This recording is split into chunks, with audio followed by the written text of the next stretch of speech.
Hi, I'm Dan Schmitt. I do a motorcycle racing TV show called Team Chicago Challenge. My email is teamdan45@gmail.com. My website is teamchicago.tv. We're at the William Gregg House. It's a museum here in Westmont, Illinois. Westmont is a western suburb. We're right off of Cass and Ogden Avenue. And I'm going to talk to some of the guys that race motorcycles at Santa Fe Speedway.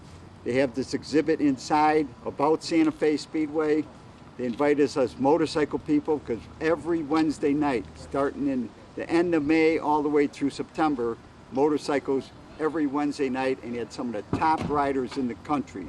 So it was an exciting time. I was so lucky that I got involved with racing motorcycles in 1970, got my pro license in 72, and I'll tell you, it's been a great trip, and like I said, I'm going to talk to some of the people here, and don't forget my email, teamdan45@gmail.com. I'd like to hear from my audience, and let's see what's going on in Westmont, Illinois.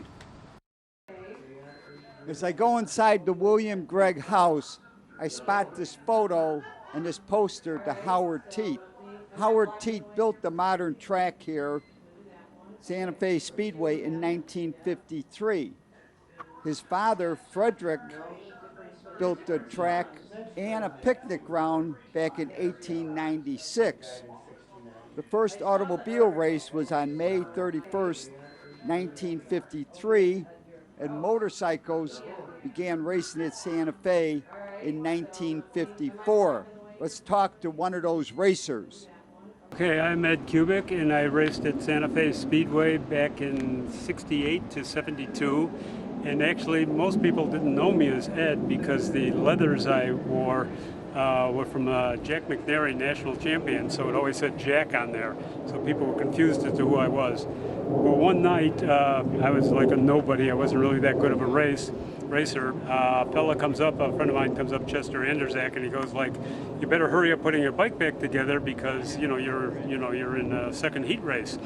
And I go, "Well, I'll be in the B races. I don't have to worry about it." He goes, "No, you qualified." And I said, "What do you mean I qualified? I was a novice professional, and it was the first time I qualified for the main event." Well, explain the qualifying. All right, qualifying, there'd be 76 riders would show up, and you'd have a one-lap timing trial, and I came out about 27. They'd take the 32 fastest out of the 76, and I came out about 23rd. And so I was really surprised that I qualified that night because I had a Harley Sprint, but it was what they called a long stroker, and it was an older engine. The guys were running the newer high RPM short stroke engine. And so I was the last person to qualify a long stroke Harley at Santa Fe. And that's about my total. Well, tell me about the race. Oh, the race. How did they run those races? It was 8 guys in a heat, 4 heats, and they did a staggered start for the heat races. So the slowest guy was in the front, and then the next one over was 8 feet back, and then again 8 feet back, 8 feet back, 8 feet back. So the fastest qualifier would start almost at the little opening in turn 4. Yes, the fastest qualifier would be about 64 feet back. Right. And actually, when they dropped the flag and we all took off, the guy who was all the way back, the fastest qualifier, was jeepers, I hate that. Which guy? From Canada. Oh, Sell? Dave Sell, right. Dave Sell, who became national champion. He was all the way in the back. And he came by all of us like we were backing up. And I said, no, they should have put the fastest guy in the front and the slowest guy in the back because you had 64 more feet of straightaway to accelerate. So I thought it was unfair to put the fast guy in the back. So. But I didn't make the transfer to the final. I was in the You made a semi though, didn't they run a semi? Yeah, it was either in the semi or a last chance qualifier, something like that. But it was the highlight of my career. So but I look back. I'm 76 years old. I look back, and like a lot of guys I've met that were back there then, they said, You know, I think I'd almost sell my soul to the devil for one more night at Santa Fe. It was unbelievable. It was the best. Thank you, Ed. Now let's look at Santa Fe Speedway. This is a diagram that Bill Wilk put together. We're looking at the short track or the quarter-mile track at Santa Fe. There was also a TT track for the motorcycle racers, and that you turned in out of turn 2, went over the jump, head back over to the back straightaway, and that was the kidney-shaped track. Also, we ran the long half-mile track, and that would have been considered a classic, and they ran those 3 times a year on a Wednesday night. Let's take a look at the short track one more time, and I'm going to show you a piece of film that my good friend Jesse Hernandez shot. I am on the outside here, could be on my 250 OSA or maybe a 360 Yamaha. I'm not quite sure what year this is, but I have my junior plate. You see a bike coming on the inside of me, but he gets a little squirrely, and it gives me a chance to make a clean breakaway as I head after the leader. And I'm running a pretty good race here, but this is the B program. I never made the A program at Santa Fe Speedway. I was never that great of a short track racer. And now we're looking at the TT track. You go through turn 1 and 2, make a tight inside cut, go over the jump, you get another right-hander, then a left-hander, then you come through turn 3 and 4. As you can see here, I got a good start on my Triumph. I'm going wide into the first corner, but someone sneaks inside of me. I make the right-hand corner, go over the jump, slow down for this next right-hand corner, and a few bikes sneak by. Now this is the era when they started to race 500cc singles, but modern Yamaha and Honda 500cc singles that made approximately the same horsepower as my 750 Triumph. But these single-cylinder bikes weighed probably 45 pounds less than my Triumph, so there was an advantage. Here I get a little squirrely coming into turn 1, and another bike sneaks by as I go over the jump. But I generally did very well during the TT races at Santa Fe. I believe I did make some money, and I did pick up some valuable points racing the TT at Santa Fe Speedway. As you see, I get up into the cushion and use that to accelerate down the straightaway. And now we're looking at the long track. This was considered a half mile, but we never ran big bikes. You still had to run the 250s or the 360s. And the classics were held. There was 3 a year on Wednesday nights. There was the Patriot Classic that took place near the 4th of July. There was the Patrick Henry Classic and the George Mack Classic, honoring 2 of the track champions. You see this young rider out of Michigan. He is leading right on his heels. It looks like Neil King and Robert E. Lee.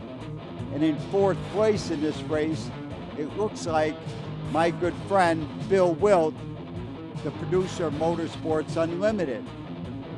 And as this Michigan rider goes on to pick up the win, I had a chance to talk to the curator of the William Gregg House Museum, Alice Krampits, and John Despensa, who is on the Westmont Historical Society board.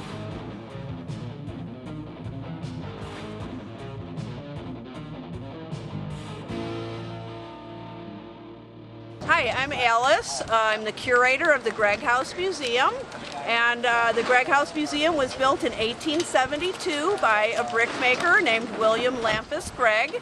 He came here after the Great Chicago Fire to manufacture bricks. He put them on our railroad track, which is just to the north of us, and sent them down to the city to help rebuild the city of Chicago.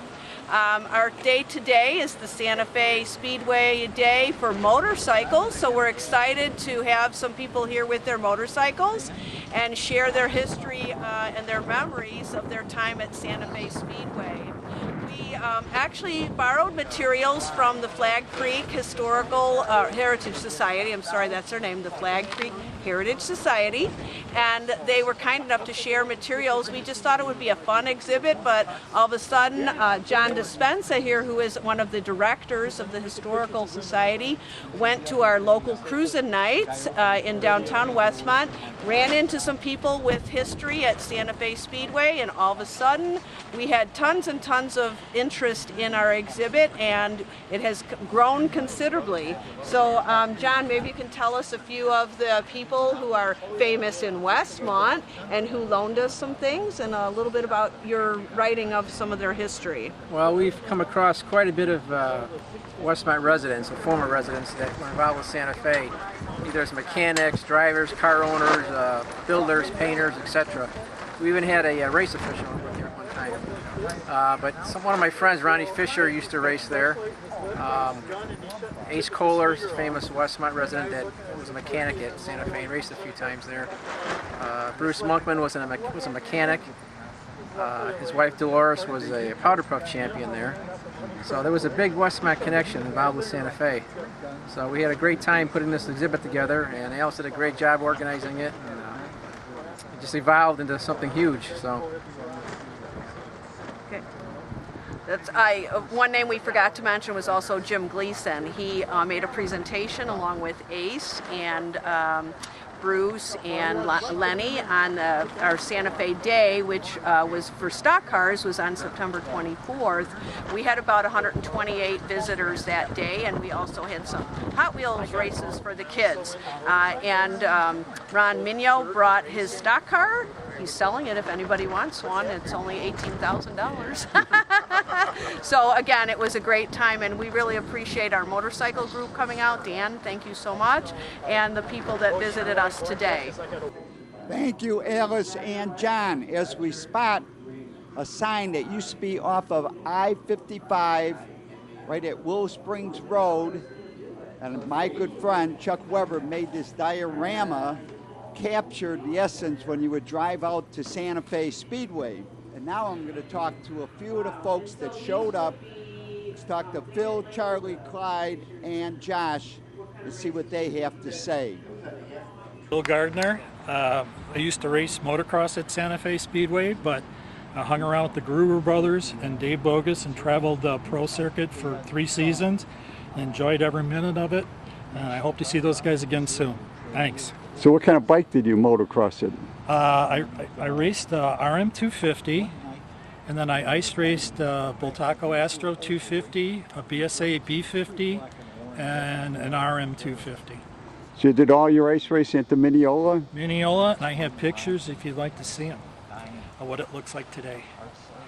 But it was a great time, great place, except for when the pro riders like you would show up and beat the pants off us guys. My name is Charlie Hall, and I worked at Motorcycle Headquarters and at Windy City Triumph over in Maywood. And I'm here today because in honor of a couple guys that used to run flat track, Jim Viverito and Eddie Klug, and just a lot of memories. And it was really interesting. I wouldn't trade any of my time working at the motorcycle shop for anything. I'm Clyde Zaluzniak. I'm here at the little Santa Fe reunion, and in where are we? Westmont, Illinois. I'm a known associate of Dan Schmitt, known him on and off for years. We've shared mutual friends, the love of flat track racing, and mostly all things motorcycles. So it's a beautiful day today. It's a little chilly but sunny. It's middle of October. And got a couple nice bikes here. I brought my yellow Norton, which Dan has featured numerous times in our Norton Club Bike Show and IMS show, and just here having a good time. Josh Russell, collector, flat track enthusiast. I brought a 250 Yamaha champion frame that was raced, I believe, one time at Santa Fe, mostly at Sycamore Speedway. And who owned it? Where'd you get it? Rod Fabrizi, his dad owned Sycamore Speedway. Bought it from him 2 years ago. The engine's currently apart at my house. So you're going to resurrect this thing and get it running? Oh yeah, I've ridden it a little bit. So what is a old flat track like that sell for? Did you get a good price? I paid $3,000 for it, not running, but complete. With wheels, Yeah, it forks, had ice tires on it. and ice tires. Road ice.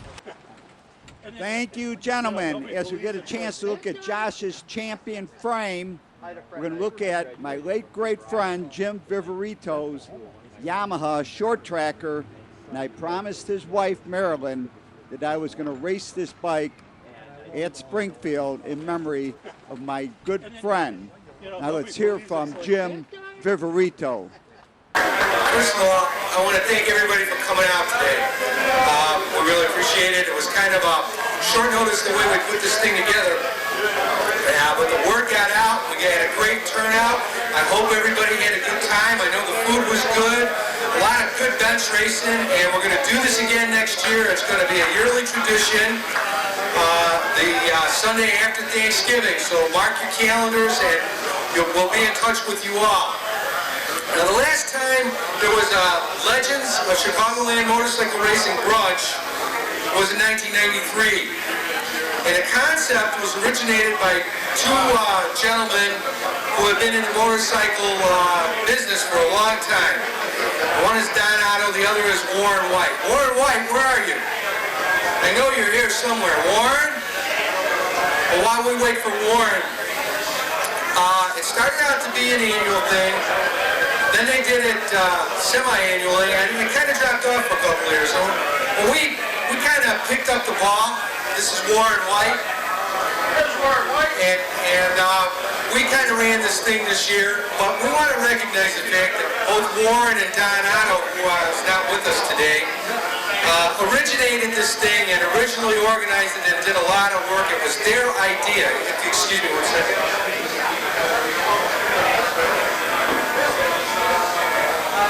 This is a plaque that we handmade, and it says on it, presented to Warren White in recognition of and with appreciation for originating and founding the Legends of Chicagoland Racing Brunch.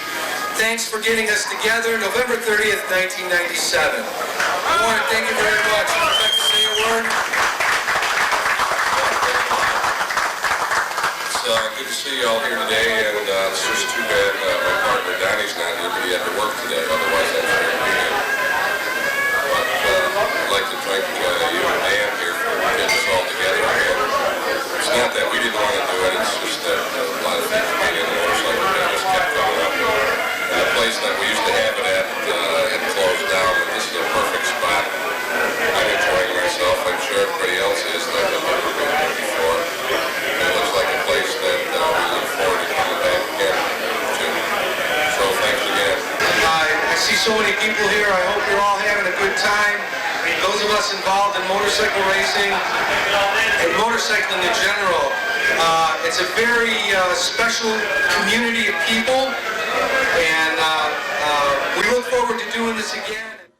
That was our Legends get-together at Ace Cafe in 1997. Now I'm inside the Gregg House Museum in Westmont, and I spot this information about they had a Santa Fe motorcycle club.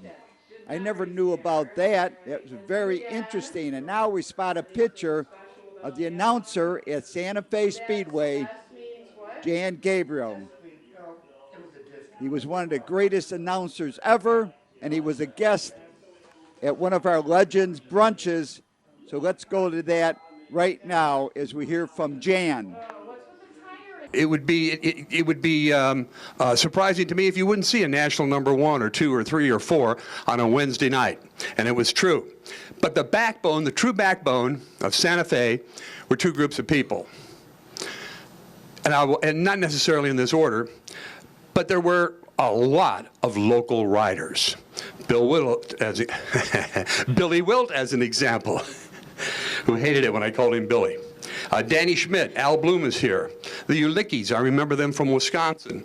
Billy O'Brien, and a host of others. The real backbone of Santa Fe Speedway. So everybody played a role. Everybody was a different personality, brought a little something different to the races at Santa Fe Speedway. And there will never ever be anything like those Wednesday nights at Santa Fe. You'll never see that again anywhere at any time. So if you have a little piece of that somehow, a photograph, a piece of film footage, a poster, anything, treasure it, because they were, in fact, very extraordinary times. I was a psych major, so I figured, well, I'm going to do something really unique here. Nobody will probably get it, but at least I will. So for probably 14 years, I would close the Santa Fe show very simply by saying, be kind, be careful, and most of all, be. The late, great Jan Gabriel. And we spot this picture of Neil King and Duke Algus, two of my great friends. Neil King, the godfather of flat track racing, was a guest at Legends. Now he suffered from throat cancer, but listen to his words of wit. Racing bikes, we need to just discount the modern road racing bike because they're a type of automobile and they drive like an automobile, you ride them like that, but a single track, dirt track racer, a major part of the way it handles is number one, the gyroscopic effect of the wheels and the gyroscopic stability you get from the crankshaft. The V-twins have a very narrow axis and a very narrow inertial signature. So do the singles, and so do the Triumphs and BSAs, which have a very large central flywheel, but the inertial signature of it has a very stabilizing effect on the way it handles.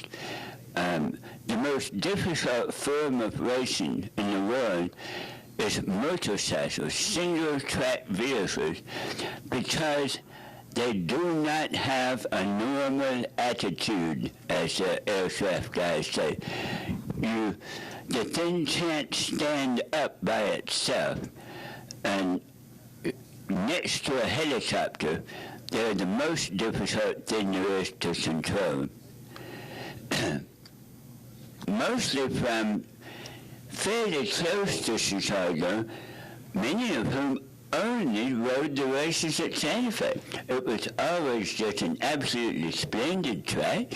It was properly administered. We had the greatest starter in the business. We had a referee that kept out of the way. The track owner was a great guy. It was just a wonderful experience. And for instance, the great Billy O'Brien, one of the best riders that ever raced there. I bet you he never raced in all those years more than a dozen times other than at Santa Fe. The late, great Neil King, the godfather of short track racing. And now we spot this trophy, the novice champion at Santa Fe Speedway. We had a chance to talk to Kurt Kraus. Kurt Kraus, I'm from Chicago. I raced at Santa Fe Park long ago, 1965. And lucky me was the track champion. And I was the only one to beat Roger Riemann as a novice on the half-mile track. It was amazing. It was a great time. Everyone there was a great rider. So you can't go wrong. You go to Santa Fe Park and you'll see the best thing on a Wednesday night. I'm cool. So how many years did you race professional? Actually, only for 5 years. Then I moved on. Thank you, Kurt, former novice champ at Santa Fe. As you look at my Triumph race bike, this is a Trackmaster frame, long rod, 750 Triumph. This is the same bike that I did race at Santa Fe. As you look back at this footage, I believe this is from 1975. I am riding my Triumph, competing with those 500 singles. And like I said, I did pretty good on the TT at Santa Fe. Now we're at 91st and Wolf Road, Willow Springs, Illinois, the location of Santa Fe Speedway. Every Wednesday night, thousands of motorcycle enthusiasts and racers made the trek. And now we're at Santa Fe Lane because this is the street that runs into the subdivision, and we are now looking at the boulder that was put up as memory of Santa Fe Speedway. Let me tell you some of what it says on the boulder. Santa Fe Speedway, 1953 to 1995. Under the sacred ground lies the Action Clay track built by Howard Teat in 1953.